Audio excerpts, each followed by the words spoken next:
Bonjour à tous et bienvenue dans une nouvelle vidéo dans laquelle on va vous montrer un exemple d'un mapper et d'un reducer pour calculer le total des ventes des produits dans différents magasins. Et cet exemple, on va le pratiquer sur ce fichier purchase.txt qui contient un ensemble des transactions durant toute une année dans différents magasins pour différents produits. Donc, dans un premier temps, le mapper, il va faire une projection sur la colonne des produits et leurs prix respectifs pour que, après, le reducer va faire donc le total des ventes de chaque produit dans les différents magasins. Donc, passons à Jupyter Notebook pour vous expliquer le code du mapper. Donc, le mapper, il va parcourir ligne par ligne le fichier donc purchase.txt. Et pour chaque ligne, il va faire donc une sorte de nettoyage avec la méthode strip. Et ensuite, il va diviser donc chaque élément de chaque ligne par la méthode split. Donc une petite vérification pour voir si la transaction est valide ou non. C'est-à-dire si elle contient donc 6 éléments, donc c'est bien, donc elle est valide, sinon on va passer toute l'itération. Voilà, donc et dans ce cas-là, si la transaction contient 6 éléments, donc on va attribuer chaque élément à une variable dans l'ordre de leur apparition dans la transaction, la date, l'heure, le magasin, le produit, le prix et le mode de paiement. Et on va demander au mapper d'afficher seulement la colonne du produit et de son prix. Passons à l'exécution donc de ce mapper en tapant la commande type purchase, le nom du fichier Python mapper et l'option sort pour afficher donc le résultat dans l'ordre alphabétique des noms des produits. Et on lance l'exécution du mapper sur le fichier purchase.txt. Bien sûr, l'affichage prend un peu de temps pour pouvoir parcourir tout le fichier qui est plus ou moins volumineux.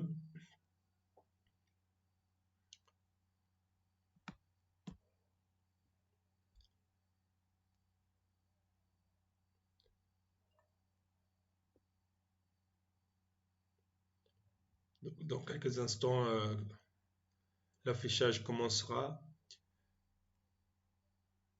Voilà, donc chaque produit avec son prix dans tous les magasins sur toute l'année.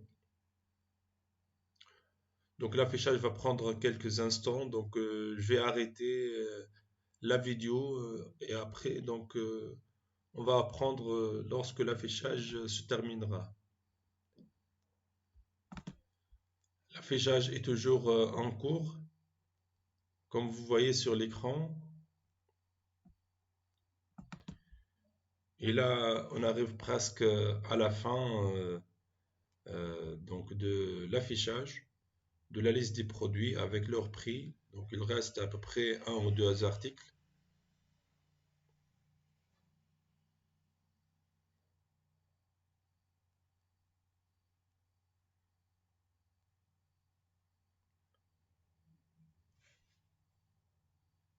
Il reste un seul article. Voilà, donc le dernier article, Women's Clothing. Donc l'affichage de tous les produits prend presque 2 minutes. C'est quand même long. Voilà, donc une fois on a terminé l'affichage des résultats du mapper, donc on va passer au reducer. Donc qu'est-ce qu'il va faire le reducer?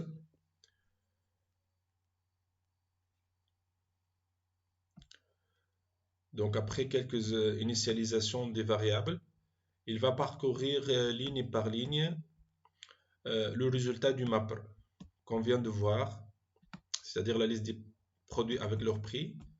Et bien sûr, on va faire toujours un nettoyage et un découpage donc des lignes dans chaque ligne, on va le découper. Donc, on va la découper en différents éléments. Donc, on va le découper ici en produits et leur prix. Et dans le bloc try, on va attribuer chaque élément de chaque ligne à une variable. Donc, le produit dans le new product et le prix dans le new sale.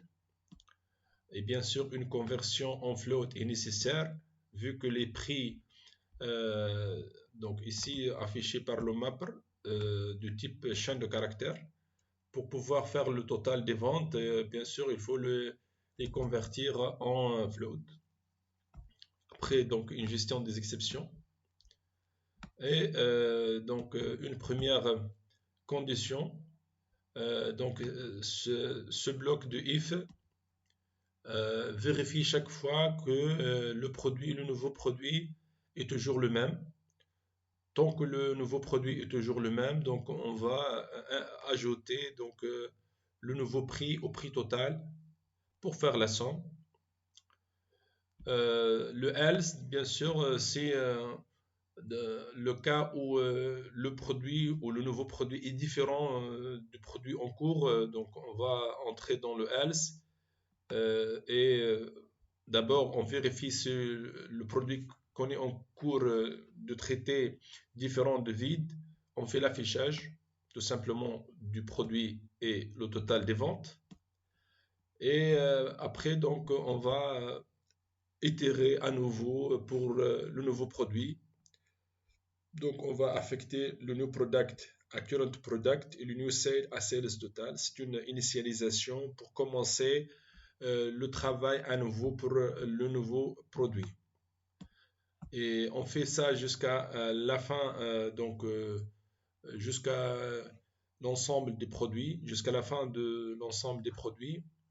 Et finalement, pour le dernier produit, on ne peut pas faire son affichage vu que donc si on arrive au dernier produit, donc on ne peut pas entrer dans le else puisque le dernier produit en cours égale toujours au nouveau produit, donc on ne peut pas entrer dans le else pour faire l'affichage.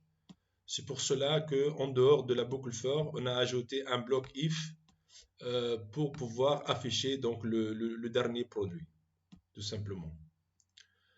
Donc, passons à l'exécution du reducer. Donc, je vais effacer cet écran. Pour exécuter le reducer, donc, on va écrire la même commande du mapper, de l'exécution du mapper, en ajoutant à la fin donc Python et le nom du reducer. Donc, c'est reducer.py. Et on commence l'exécution. Bien sûr, ça va prendre encore du temps parce que ici on va exécuter les deux, le mapper et le reducer. Donc le mapper va d'abord afficher la liste des produits avec leur prix et ensuite le reducer, il va faire pour chaque produit le total de vente. Bien sûr, ce qui va prendre quelques instants.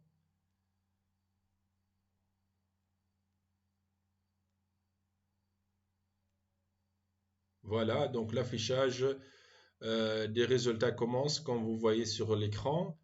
Alors pour chaque produit, donc on a le total des ventes dans tous les magasins.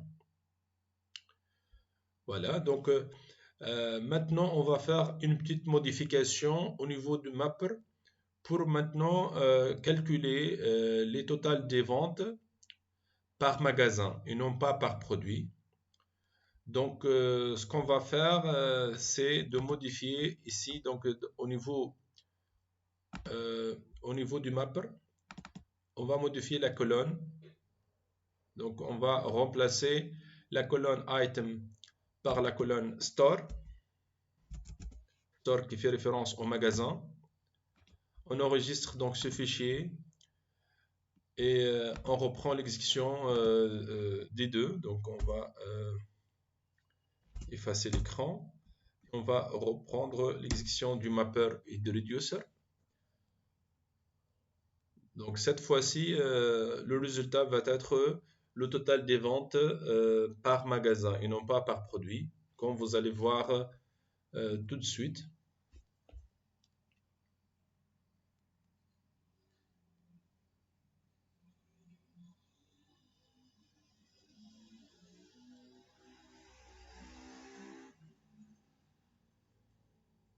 Bon, ça prend un peu du temps quand même, hein.